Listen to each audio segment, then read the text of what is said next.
Olá, senhoras e senhores, sejam bem-vindos, bem-vindas à Central dos Números, o canal de questões resolvidas mais didático do YouTube. No vídeo de hoje, a gente vai resolver as questões da prova de raciocínio lógico-matemático da Guarda Municipal de São José dos Campos, em São Paulo, uma prova que aconteceu em 2023 e foi organizada pela banca FGV, a Fundação Getúlio Vargas. Para conferir todas as provas de Guarda Municipal disponíveis aqui no canal, só acessar esse link. E no fim do vídeo, quem está estudando para provas da banca FGV, vou deixar o link da playlist que só tem provas da FGV para você. Fechou? As questões dessa prova são questões bem legais de resolver. Aposta? Ative seus neurônios e bora! Vem comigo! Primeira questão, um jogo de tabuleiros possui fichas coloridas para simular valores em dinheiro. Uma ficha cinza vale o mesmo que 6 fichas brancas. Uma ficha branca vale a metade do que vale uma ficha azul. 3 fichas pretas valem o mesmo que 5 fichas cinza. Assim, uma ficha azul e uma ficha preta juntas valem o mesmo que a seguinte quantidade de fichas brancas. Ou seja, ele quer chegar no final, comparar uma ficha azul e uma preta em relação às brancas. Então, a gente vai colocar as fichas brancas como sendo o nosso ponto de referência. Coloca as fichas, tem ficha branca, cinza, azul e ficha preta, certo? Se a branca é o nosso ponto de referência, vamos dizer que a ficha branca vale X reais, né? Simula valores em dinheiro. Então, a ficha branca, cada ficha branca vale X reais.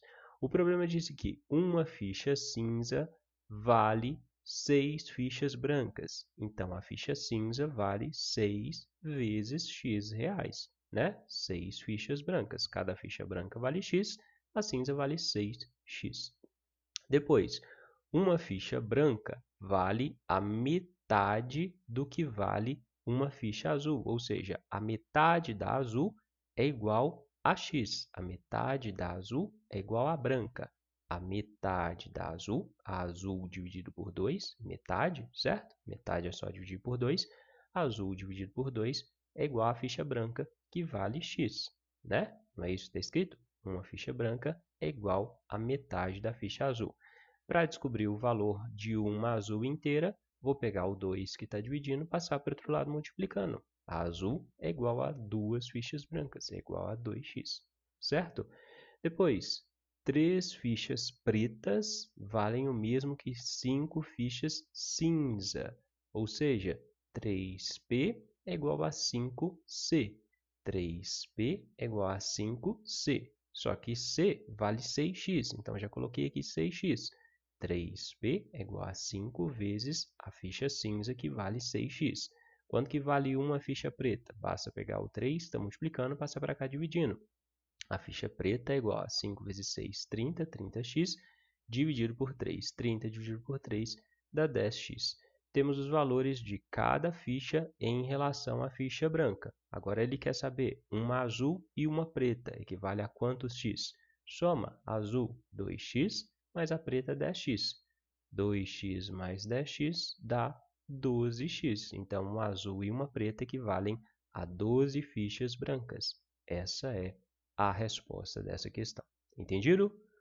Dúvidas? Perguntas? Você conseguiu resolver? Para cada questão, eu sempre digo, pause o vídeo, tenta resolver por si mesmo, porque assim o seu aprendizado se torna maior. Você se desafia. Quando você se desafia, o seu cérebro ativa. E aí você fixa o conteúdo melhor. Se não conseguir, ou se conseguir, veja a correção depois, né? Dá o play no vídeo, veja a minha correção.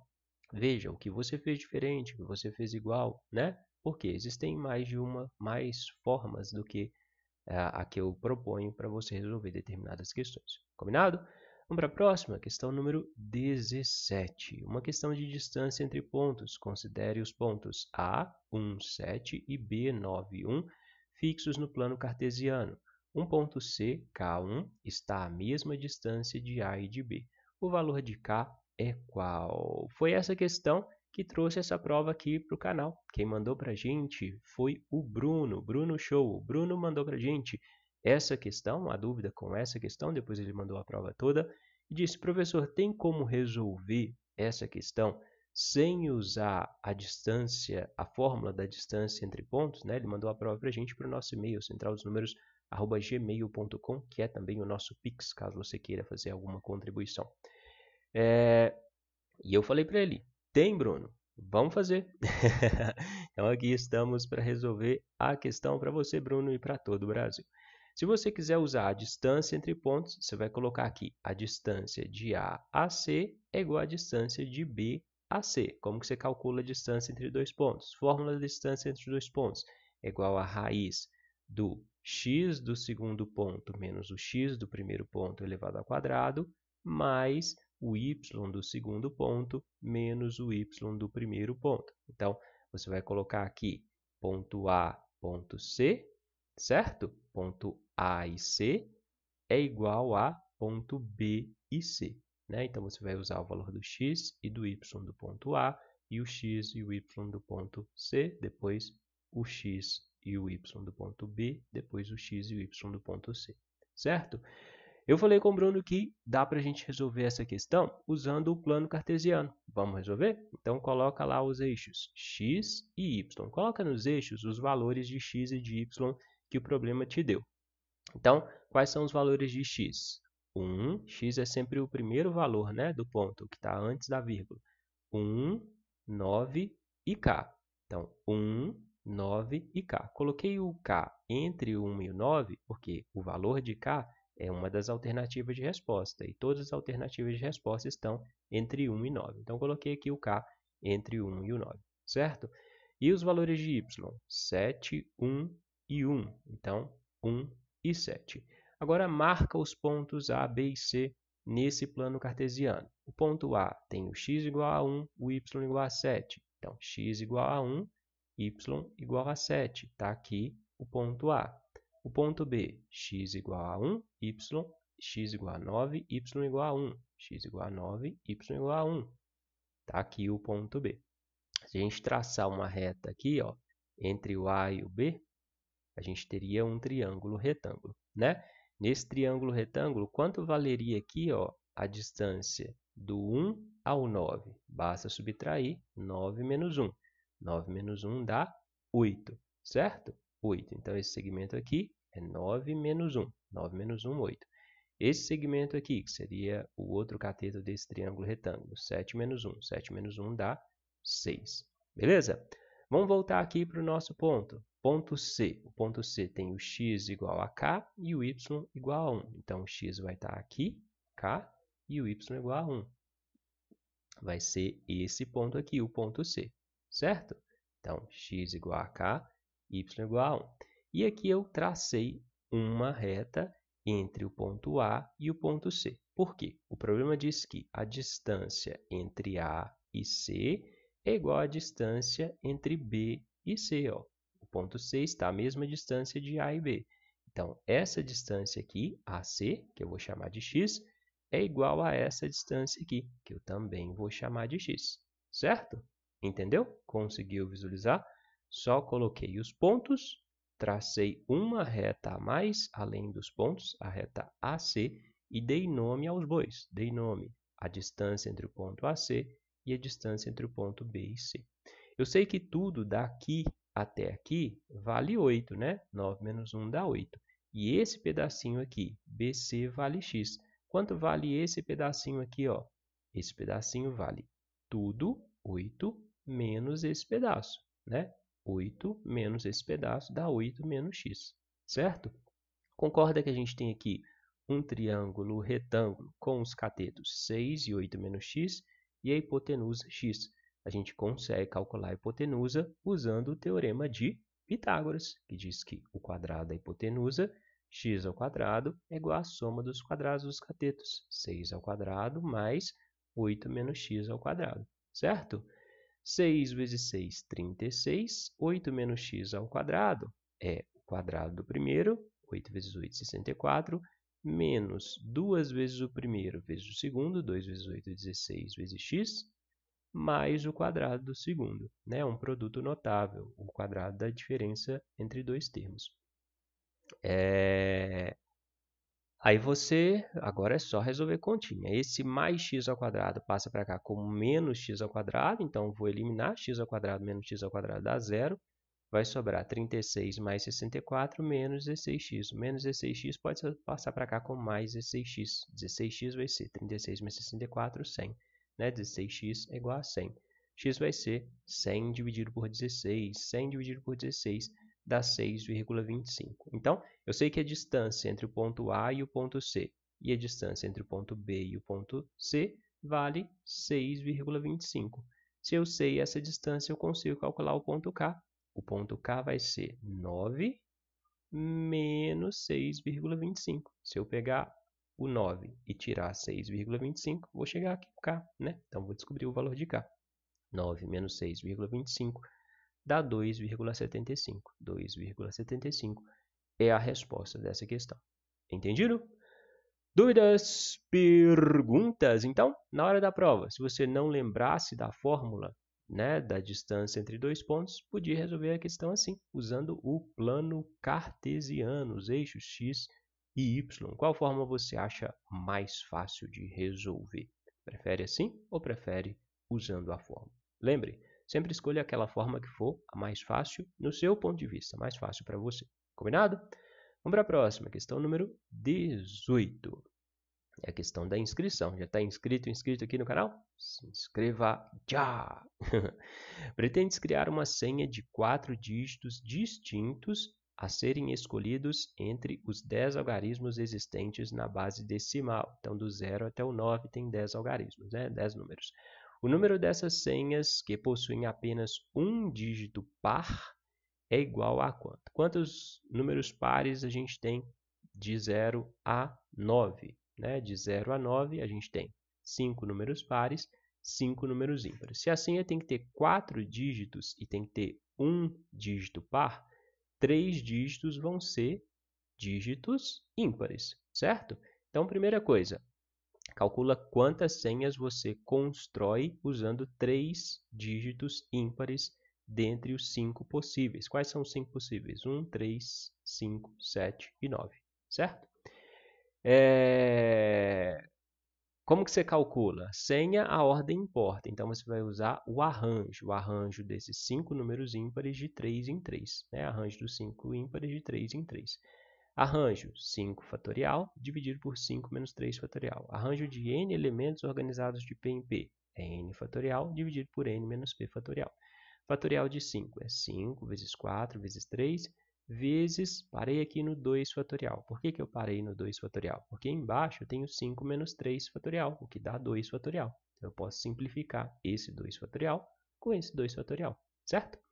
5 vezes 4, 20. 20 vezes 3, 60. Então, com os números ímpares na nossa senha, a gente vai ter 60 possibilidades de organização desses 5 números ímpares. Beleza. Só que aí tem que ter mais um número par. Quantos números pares existem? 5. Então, na última posição da senha, eu posso ter 5 possibilidades de número, né? Então, eu tenho que considerar, para cada uma dessas 60 senhas, existem 5 possibilidades de um número par. Então, vou fazer 5 vezes 60. 5 vezes 60, 300 senhas possíveis. E você tem que considerar também que esse número par pode estar em qualquer uma das 4 posições da senha. Pode estar na primeira posição, na segunda, na terceira ou na quarta posição. Há 4 possibilidades de posição para o número par. Então, você vai fazer 4 vezes 300 possibilidades. 4 vezes 300, 1.200. Então, o número possível de senhas com um algarismo par é 1.200. Essa é a resposta dessa questão. Entendido? Dúvidas? Perguntas? Então, uma questão aí de análise combinatória, certo? Mais uma, questão número 19. E essa questão é decoreba pura. Um triângulo equilátero tem um perímetro igual a 36 decímetros. A área da região interior a esse triângulo mede quanto? Fórmula da área do triângulo equilátero, L ao quadrado vezes raiz de 3 dividido por 4, L2 raiz de 3 sobre 4. Então, a gente precisa descobrir o lado. A gente tem o perímetro do triângulo equilátero, 36 decímetros. Como que a gente descobre o lado? Basta dividir 36 por 3, porque o triângulo tem 3 lados e todos os lados do triângulo equilátero são iguais, né? Então, o lado do triângulo equilátero desse triângulo, 36 dividido por 3, 12 decímetros. Agora, usa a fórmula da área, é 2 raiz de 3 sobre 4. O lado é 12, então você vai ter 12 ao quadrado vezes raiz de 3 sobre 4. 12 vezes 12, 144. 144 raiz de 3 sobre 4, 144 dividido por 4, vai dar 36 raiz de 3. Então, 36 raiz de 3 é a resposta dessa questão. Só isso. Mais nada, beleza? Bora para a próxima.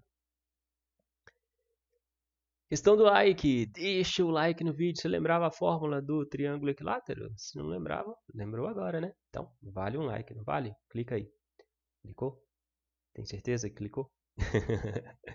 Uma caixa contém uma mistura homogênea de água e polpa de frutas. O fabricante informa que 90% do volume da mistura corresponde à água. Metade do conteúdo da caixa é despejado em uma jarra inicialmente vazia, de modo que a jarra passa a conter 324 ml de água. O volume original da mistura da caixa era igual a quanto? Bom, se você despejou metade do conteúdo e a metade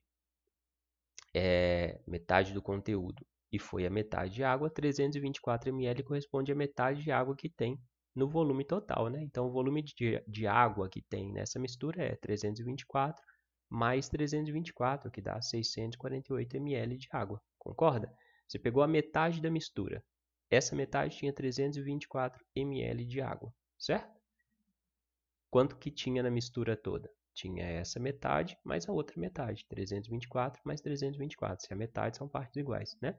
648 ml de água. O problema disso é que essa quantidade de água corresponde a 90% do volume. Ele quer saber o volume total, então ele quer saber 100%. Faz uma regrinha de 3, né? Então 648 equivale a 90%, x vai equivaler a 100%. Ou então monta uma expressão igual eu montei aqui, ó, né? 90% do volume total, 90% do volume, 90%, 90 dividido por 100, do vezes o volume total, que eu chamei de x, é igual a 648, certo? Para descobrir o x, pego o 100 que está dividindo, passo para cá multiplicando, pego o 90 que está multiplicando, passo para cá dividindo. X vai ser 648 vezes 100 dividido por 90. Simplifica esse zero com esse zero, vai sobrar 10 e 9. 648 dividido por 9 dá 72. Então, a gente vai ter 72 vezes 10, o que dá 720 ml. 720 é a resposta dessa questão. Certo? Dúvidas? Perguntas? Tinha outras formas de resolver essa questão, mas eu achei essa forma aqui tranquilinha de resolver. Concorda? Você quer ver mais uma questão? Vamos? Questão número 21. Questão que está nas nossas aulas de raciocínio lógico. Veja a nossa playlist com aulas de raciocínio lógico. Esse link aqui, você encontra aulas de tabela verdade e de equivalência lógica, de negação lógica, de variações dos conectivos lógicos. Várias aulas de raciocínio lógico com pontos que sempre caem nos concursos públicos. Essa questão, facinha se você assistiu às nossas aulas. Considere a seguinte proposição. Se estou de férias e é verão, então fico satisfeito. Uma proposição equivalente é, né? Então, que é equivalente do se então, equivalente da condicional. Lá na aula de equivalência lógica da condicional, você aprende que uma das formas de construir a equivalente da condicional é voltar negando tudo. Volta negando tudo. Então, você vai fazer o se então de trás para frente, negando tudo. Então, você vai colocar se não fico satisfeito. Como que você nega fico satisfeito? Vai falar se não fico satisfeito, se não fico satisfeito. Construir isso aqui já achava a resposta, porque a única que tem se não fico satisfeito é a última, né? Então não precisava nem saber o resto, já matava a questão aqui. Então, nega a segunda parte. A segunda parte é estou de férias e é verão. Então a gente tem que negar uma proposição que tem o e.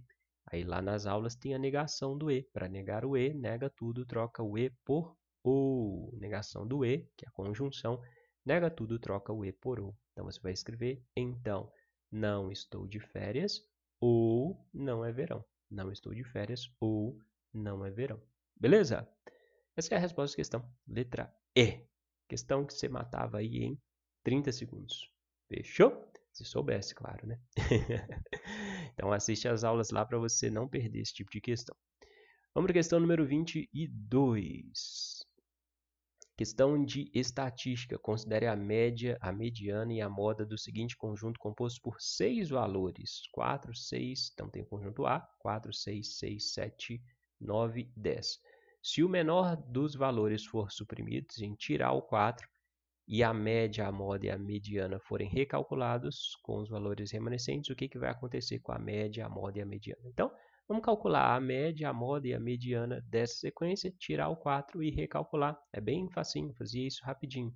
Começa pela moda. Moda não precisa fazer nenhum cálculo. O que é a moda? Numa sequência de termos, a moda é o número que está na moda. O que é o número que está na moda? É o que mais se repete. Então, dentre esses números aqui, qual que é o que mais se repete? É o 6. Então, a moda é 6. Moda é 6. Mediana. Mediana numa sequência com número par de elementos. É igual à média dos dois números que estão no meio da sequência. Então, se ela tem 6 elementos, o quarto e o quinto, o terceiro e o quarto, desculpa, são os elementos que estão no meio. Calcule a média desses dois elementos para ter a mediana. 6 mais 7, 13, dividido por 2 dá 6,5. Vai ser a mediana. Beleza? E a média? Soma de todos os termos dividido pelo número de termos. 4 mais 6, mais 6, mais 7, mais 9, mais 10, que dá 42, dividido pelo número de termos 6. 42 dividido por 6 dá 7. Calculou a moda, a mediana e a média. Tira o número 4. Qual vai ser a moda? A moda continua sendo 6, certo? Qual vai ser a mediana? Agora a sua sequência tem 5 termos. Numa sequência com número ímpar de termos, a mediana é o número que está no meio. Se tem 5, o terceiro termo é o que está no meio, certo? Isso quando a sequência está organizada em ordem crescente ou decrescente, beleza? Termo que está no meio, mediana, é 7, 7, certo? E a média? Soma os termos, 6 mais 6 mais 7 mais 9 mais 10, você já tinha somado antes, 42. Tira 4, 42 menos 4, 38, né? Divide pelo número de termos. Se você tirou um termo, não tem 6 termos, tem 5. 38 dividido por 5 dá 7,6. O que aconteceu? A moda continua igual, a mediana aumentou e a média aumentou. Essa é a resposta à questão. A média e a mediana aumentarão, enquanto a moda permanecerá a mesma, certo? Entendido? Dúvidas? Você sabia como calcular a mediana? Então, sequência com número par de termos. A mediana vai ser a média dos dois termos centrais, isso sempre quando a sequência estiver organizada em ordem crescente ou decrescente, tá bom? Se a sequência tiver um número ímpar de termos, a mediana vai ser exatamente o número que está no meio. Não precisa fazer cálculo nenhum. Combinado? Vamos para a questão número 23. Entendeu? Valeu o like? Espero que sim, hein? Um dado cúbico foi fabricado de tal forma que uma de suas faces tem o número 1, duas de suas faces têm o número 2 e as demais faces têm o número 3. Sempre que esse dado é lançado, todas as faces têm a mesma probabilidade de ocorrer. Caso esse dado seja lançado duas vezes, a probabilidade de que a soma dos dois resultados obtidos seja ímpar é igual a quanto? Então aqui a gente tem uma questão de probabilidade. O cubo tem 6 faces, certo? 6 faces, 6 lados. Tem o cubo, um dado normal. Só que esse dado aqui é diferente. Ele tem uma face com o número 1, duas faces com o número 2 e 3 faces com o número 3. Quando que a soma desses, se você lançar o dado duas vezes, quando que a soma vai dar um número ímpar? Vai ser quando sair 1 e 2, 1 e 2, porque 1 mais 2 é 3. Pode sair 2 e 1, né? O primeiro dado sai 2, o segundo sai 1. Então, a soma continua sendo 3. Se sair 2 e 3, 2 e 3 vai dar 5. 2 mais 3, 5, é ímpar. E 3 e 2 também dá 5, certo? Qualquer outra combinação, se sair 1 e 1 vai dar 2, se sair 2 e 2 dá 4, se sair 3 e 3 dá 6. Se você somar 1 mais 3 dá 4, são números pares, são casos que não importam para a gente. Qual que é a chance de sair 1? Se você lançar o dado que tem 6 faces, você tem um algarismo 1 nesse dado. Qual que é a chance de sair 1? É a chance de 1 em 6. Probabilidade de sair 1, 1 em 6. Qual que é a chance de sair 2? É a chance de 2 em 6. 2 em 6. Não vou simplificar a fração não para ficar fácil o cálculo depois. Qual que é a chance de sair 3? Você tem 3 algarismos 3 em um dado de 6 faces. Então, a chance de sair 3 vai ser 3 em 6, certo? Agora, aplica essas probabilidades aqui. No i, você tem que multiplicar, né? Então, vai ser isso, ou isso, ou isso, ou isso. Então, você multiplica a probabilidade do primeiro e do segundo dado, soma com a probabilidade do primeiro e do segundo, soma, soma, né? Então, você vai fazer probabilidade de sair um número ímpar. É a chance de sair 1, 1 em 6, e o segundo dado sair 2, é a chance de 2 em 6, ou sair 2 e sair 1, ou, então quando tem ou, você soma, sair 2 e sair 3, ou sair 3 e sair 2, certo? Entendeu? Então, lançamento dos dados, lançou um e lançou o outro. Esses dois fenômenos têm que acontecer, então você multiplica. Ou pode ter outra possibilidade, quando tem ou, você soma. Agora é só fazer continha. 2 vezes 1 dá 2, então vai ser 6 vezes 6, 36, vai ser 2 sobre 36, mais 2 vezes 1, 2, 6 vezes 6, 36, 2 sobre 36, mais 2 vezes 3, 6, 6 sobre 36, mais 2 vezes 3 vezes 2, 6, 6 sobre 36. Por que eu deixei tudo aqui com o mesmo denominador? Para facilitar o cálculo, né? Porque aí, soma de frações com o mesmo denominador, basta somar os numeradores. 2 mais 2, 4, mais 6, 10, 10 mais 6, 16, 16 sobre 36.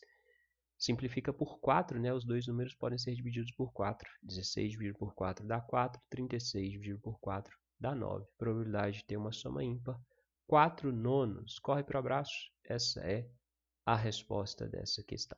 Certinho? Entendido? Dúvidas? Alguma pergunta até aqui? Você já deixou um comentário aqui embaixo? Deixa um comentário. Essas questões estão fáceis ou difíceis para você? Deixa aqui embaixo nos comentários. Beleza? Mano, questão número 24. Questão de conjuntos. Em um grupo de 30 pessoas, 12 comem frutas regularmente, 16 comem legumes regularmente e 4 não comem frutas e nem legumes. A quantidade de pessoas desse grupo que comem regularmente frutas e legumes é igual a quanto? Tradicionalmente aqui no canal, eu represento os conjuntos e resolvo essas questões usando os conceitos de conjunto porque fica fácil de visualizar. Mas eu vejo que vocês preferem fazer de um modo mais prático, né? Então, vou resolver das duas formas. Você escolhe aquela que for mais fácil para você. Se você tem 30 pessoas no grupo e 4 não comem, quantas pessoas comem ou frutas ou legumes ou as duas coisas? 30 menos 4, né? Então, 30 pessoas menos as 4 que não comem, 26 pessoas comem alguma coisa. Dessas 26, 12 comem frutas. Então, quantas comem só legumes? Subtrai 26 menos 12. 26 pessoas menos as 12 que comem frutas, 26 menos 12 dá 14 pessoas comem só legumes. Eu escolhi todas as pessoas que comem frutas. Então, eu escolhi as que comem só frutas e as que comem frutas e legumes. Sobraram 14. 14 pessoas comem só legumes. Sendo assim, quantas pessoas comem as duas coisas, frutas e legumes? O problema tinha dito que 16 comiam legumes, né? Só que a gente sabe que só 14 comem só legumes. Então, tem duas que comem legumes e frutas. 16 menos 14 dá 2. Duas pessoas comem frutas e legumes. Essa é a resposta dessa questão. Entendeu o raciocínio? Subtrair as pessoas que não comem, subtrair as pessoas que comem frutas, incluindo as que comem só frutas e as que comem frutas e legumes, e depois subtrair em relação ao que o problema disse das que comem legumes, certo?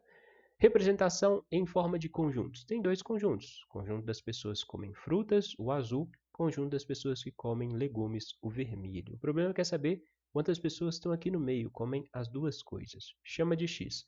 O problema diz que dentro do conjunto azul inteiro tem 12 pessoas. Dessas 12, X já estão aqui. Quantas pessoas comem só frutas? 12 menos X. Aqui, dentro do conjunto vermelho, legumes, tem 16 pessoas. Dessas 16, X já estão aqui. Quantas pessoas comem só legumes? 16 menos X, né? 4 pessoas estão fora, não comem nem frutas nem legumes. Se a gente somar todas essas pessoas, o total vai dar 30 pessoas. Faz isso. 12 menos x, mais 16 menos x, mais 4 é igual a 30. Soma, menos x dá zero, vai sobrar menos x. 12 mais 16, 28, mais 4, 32. 32 menos x é igual a 30. Para calcular o x, pega ele, passa para o outro lado positivo, pega o 30 negativo, passa para cá, 32 menos 30 dá 2. X igual a 2. Ó, bateu a resposta. Bateu. É a mesma coisa. De que jeito você tem que fazer? Do jeito que você achar mais fácil. Eu gosto de fazer assim, representando os conjuntos, porque aí não tem chance de errar, né? E quando o enunciado for um pouquinho mais complexo, fazendo assim, desenhando o conjunto, fica mais fácil de visualizar. Mas você tem que escolher o jeito que é mais fácil para você. Beleza? Vamos para a última questão, questão número 25. Questão de lógica de dias. Há 3 dias faltavam 8 dias para o meu aniversário. Se amanhã é domingo, a véspera do meu aniversário cai que dia? Se amanhã é domingo, que dia é hoje? Hoje é sábado, né? Se amanhã é domingo, hoje é sábado. Se 3 dias atrás, quando ele fala 3 dias, são 3 dias atrás. Se 3 dias atrás faltavam 8 dias para o meu aniversário, hoje faltam quantos dias? Passaram 3 dias. 8 menos 3, 5 dias. Hoje, sábado, faltam 5 dias para o meu aniversário, certo? Se hoje, sábado, faltam 5 dias para o meu aniversário, que dia é o meu aniversário? 5 dias depois de sábado, né? Então, 1 dia domingo, 2 dias segunda, 3 dias terça, 4 dias quarta, 5 dias quinta. Domingo, segunda, terça, quarta, quinta. Meu aniversário é na quinta-feira. O problema quer saber isso? Não, quer saber a véspera. A véspera é um dia antes. Véspera é quarta-feira. Corre para abraço. Essa é a resposta dessa questão. Esse tipo de questão é bem legal de resolver, concorda? É isso! Chegamos ao fim dessa prova. Se quiser aprender mais, veja as playlists que eu separei para você. Claro, se inscreve aqui no canal. Lembra, já deixou o like? Clicou no like? Escreveu se você achou a prova fácil ou difícil nos comentários? Compartilhe esse vídeo com alguém que esteja estudando junto com você. No mais, bons estudos e até a próxima!